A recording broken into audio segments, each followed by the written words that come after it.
In like a reverse camera thing. Oh my god. It's getting chilly. You ever thought about setting up a grow room but you're not quite sure on how you're going to do it? In the previous video we set up my grow lights. I didn't really touch base on the type of grow lights or what kind of grow lights you need, but in this one we will talk about the extraction fans. In this video we're going to set up the extraction fans. We'll cover the carbon filters used and the size of fans that you need to use and how you dictate the type of fan you're going to be using. I'm Mitch. This is Dirt Rich Life. Let's set up some extraction fans. For this setup, we're going to be using two Vivo Sun Aero-Zesh extraction fans. One very large carbon filter, I can't actually remember the size, but we'll get to that in a bit. A reducer, a coupler, and the carbon filter sock. Alright.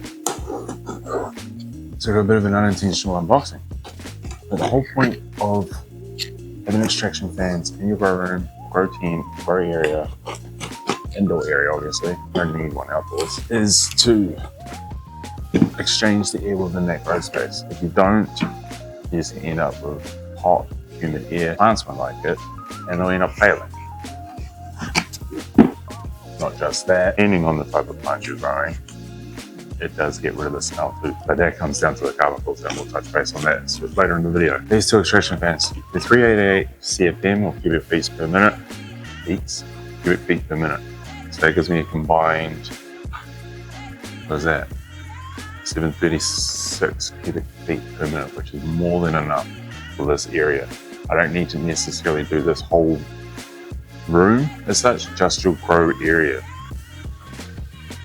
But I've overcompensated, and between these two is more than enough to cycle this air. And what you want to achieve is, within a grow space, you need a fan that's going to be able to cycle the air every 1 to 3 minutes, the total volume of your room. So that's the width of your room times by the length of your room times by the height of your room. That gives you total volume. And the fan itself needs to cycle that every minute to 3 minutes to be efficient enough and effective enough to keep the plants happy. But there are other factors that also apply to the size of the fan that you need. So if it's going to be a very hot space where you're using really hot lights, you need to increase the size of your fan by another 10%. If there's going to be a lot of bends in your ducting, or your ducting is going to be a little bit too small, you don't want that. But if it's going to be like that, you're going to have to increase the size of your fan again. And then if you're putting a carbon filter on, which we are, you then increase the size of your fan again by another 20%. Might have to move these lights out of the way now that I've set them up. But the plan is, we're going to have the two fans set up either side above the lights. They will then join into the one line with the carbon filter sitting directly above the plants. That will then exhaust out the whirlybird that we have at the highest point of this. There's a mono-pitch roof. At the highest point of this roof, it'll exhaust out there. And I'm hoping I can do it in a way that it will create an Venturi effect through the whirlybird and actually increase the amount of air volume that's going to suck up through the roof. This will hopefully, especially over summer, because it can get very warm in here, aid in the heat exchange that's going to happen in this room and the humidity. Okay, so the plan is a fan on each of these beams, probably just above these two lights here, right in front of you guys. And from there, they'll come down to the carbon filter that I'll mount off here, just above these. It'll sit center above the whole grow space. From there, those fans will then exhaust that way towards the whirlybird out the roof. So with the Vivo Sun fans, they came with these hanging straps. They do, on the bracket themselves, have bolt holes where you can actually screw it inside. I was going to screw them into this. Part of me is thinking I probably should still do it. But you can use these. This would go around this obviously, and then the flanges on each side of the intake and the exhaust would just hang there, basically. I suppose that'd be right if you're in a tent and you can easily access the fan properly, but this is going to be way out of my reach and I have to bring in a ladder every time I need to get to it, so I think I might be better off just mounting it. I will, however, be just hanging the carbon filter itself by one of these, just for ease of cleaning and replacing, because that is something you're going to need to do. So in order to do that, then we need a pivot.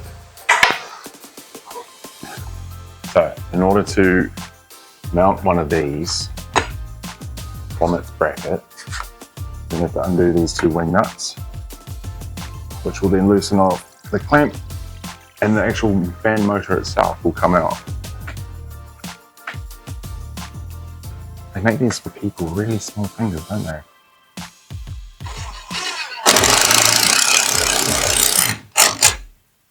And these things don't weigh you bugger all. So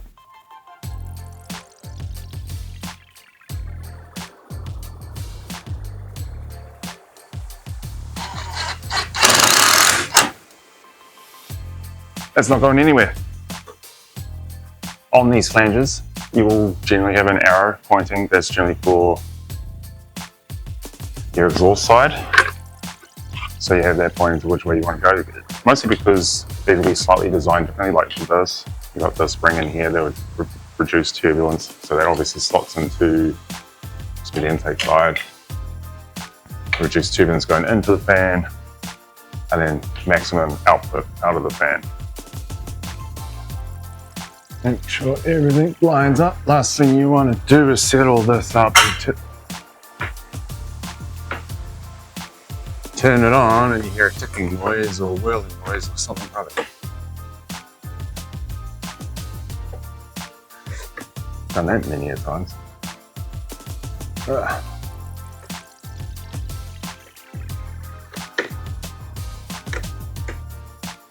Now what you can also do is, so this one's set up so that it's going to clean the air. It's going to exhaust the air and pump it out. Get rid of all the effluent gas that's going to be produced by the tomatoes in here, because effluent gas, it is what the tomatoes give off and other plants give off while they're ripening. And while it's around other sensitive plants, the effluent will cause them to ripen, whether it be broccolis or pumpkins, all your vegetables. You'll see they'll start to yellow or they'll wilt, or they don't like it, especially if you get a big build-up of it. It causes them to prematurely ripen or break down, which, like with your broccolis, it's a breakdown of chlorophyll. Oh, wrong way. That's not, there we go. So, in order to prevent that, we have the two fans going through the big carbon filter to exhaust all the effluent gas out of this room. What you can also do, for an intake fan, you can run your carbon filter so you're not bringing any pollutants into your grow space, or just have a fan like this hooked up to a carbon filter and it's just blowing the air back out. And essentially, it's just scrubbing the air. It's cleaning the air in the room, which is something I'm probably going to look at later on down the track. God damn, that sun's bright. I hate this time of year. The sun strike's insane. Alright, so that's our two exhaust fans mounted. They then can be wired into the remote control that's come with them, or you can wire them into an actual control unit. The control unit I have for my lights does not accept those fans, so at some point I'm going to upgrade to a control unit that's going to control everything throughout this whole area. Next is this big bad boy. This is the carbon filter. Now, like I was saying earlier, with the fans, you can use it to scrub the air. You can use the carbon filters to clean the air before it exhausts it out, or you can use it to clean the air before it comes in. And then the way it does that is through carbon. Carbon's made by wood or other organic matter, heated in a low oxygen environment so that it won't ignite. It'll let off all its gases and stuff like that, like when the moisture starts to evaporate and the sap starts to burn, they will gas off, but they won't ignite, and it won't let the wood ignite. You can generally achieve that at home, if you want, through a drum, put all your wood in there, light a big fire around that drum with the lid on, just a little hole at the top so it can gas off, and then after about sort of 8-12 hours of just constantly cooking the wood inside this drum, cool it down, hose it down, get it all nice and cold, because it will continue to burn, especially once you introduce it to oxygen. And then you have it, you've got just pure carbon. And then to activate the carbon, which is what you get in carbon filters, is to superheat it again with steam, and that cleans out all the impurities within the pores of the carbon itself. 1 gram of carbon has enough surface area equivalent to a whole football field. It's pretty big. So can you imagine how much surface area is in one of these filters? Even a small filter like what you get in your kitchen or your bathroom or something like that. As I said earlier, I got a carbon filter that slightly overcompensates for what I really need in this place, but this thing is going to be put through its paces with the amount of ethylene gas it's going to have filter.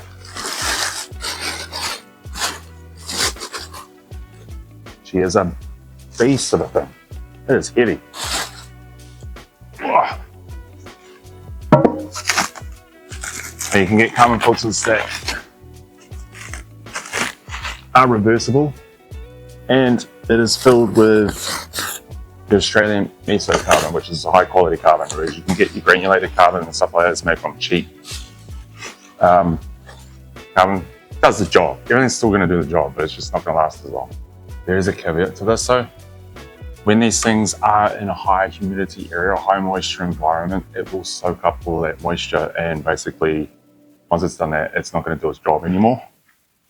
So in order for it to keep doing its job, it needs to be kept at a relatively moderate to low humidity environment. So if you're planning on using one of these for somewhere like, I don't know, like a ceiling tent, something that's at 100% humidity, it'll just stop working. It's not going to do its job after a little while. Always keep your sock on them.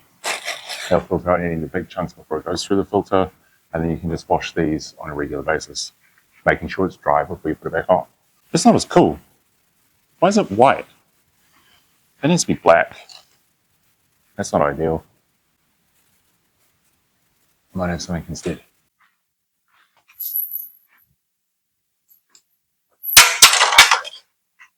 Okay, so the plan is we're going to mount this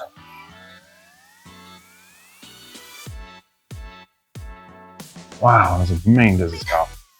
I'm going to mount this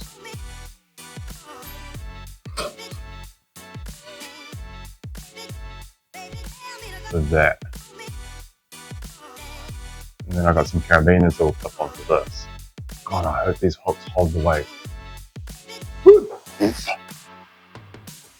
God, I hope this holds.